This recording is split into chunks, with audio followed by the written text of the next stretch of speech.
జరిగింది. జగన్మోహన్ రెడ్డి గారు ముఖ్యమంత్రిగా ఉన్నప్పుడు 2023లో మేలో శంకుస్థాపన చేయడం జరిగింది. ఆ రోజే అనౌన్స్ చేయడం జరిగింది 3 సంవత్సరాల్లో ఈ పోర్టు నిర్మాణం కంప్లీట్ చేసి రాష్ట్రం అదే 3 సంవత్సరాలు అని చెప్పారు. పోర్టు నిర్మాణం కంప్లీట్ చేసి ప్రజలకు అందించడం జరుగుతుందని చెప్పారు. అక్కడే ఉన్న అధికారులు కానీ కాంట్రాక్టర్లు కానీ 30 మాసంలోనే కంప్లీట్ చేసి అందిస్తామని కూడా ప్రజలకు ఆ రోజు వాగ్దానం చేయడం జరిగింది. అదేవిధంగా నిధులు కేటాయించడం జరిగింది. నిర్మాణం కూడా దాదాపు 50% నిర్మాణం అప్పటికే కంప్లీట్ చేశారు 2024 ఎలక్షన్స్ టయానికి. ఇప్పుడు చూస్తే ఎక్కడ పనులు అక్కడ ఆగిపోయాయి.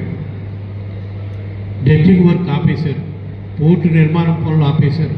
ఎప్పుడు కంప్లీట్ చేస్తామని చెప్పే పరిస్థితిలో కూడా లేదు. ఇది ఒక మచిలీపట్నం పోర్టు గురించే నేను మాట్లాడుతున్నాను.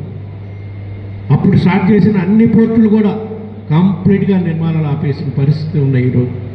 ప్రధానంగా రామాయపట్నం, మచిలీపట్నం, మూలపేట ఈ 3 పోర్టులు కూడా నిర్మాణం కంప్లీట్ చేసి ప్రజలకు అందుబాటులోకి వస్తే ప్రజలకి పారిశ్రామికంగా అభివృద్ధి జరగడానికి ఎంతో దోహదపడతాయి. పోర్టుల్లో అందుబాటులోకి వస్తే ఆదాయ వనరులు పెంచుకునేదానికి రాష్ట్రానికి ఎంతో అవకాశం ఉంటుంది అని చెప్పి ప్రభుత్వంపై ఒత్తిడి తీసుకొచ్చే కార్యక్రమం చేయాలి. ఎందుకంటే దాదాపు ఈ 3 పోర్టులు 6 ఫిషింగ్ హార్బర్లు మొత్తం నిర్మాణానికి కూడా సుమారుగా 15,000 కోట్లు అయితే ఆ రోజు తయారు చేసిన ఎస్టిమేట్స్ ప్రకారం అన్ని పోర్టులకి ఫిషింగ్ హార్బర్స్కి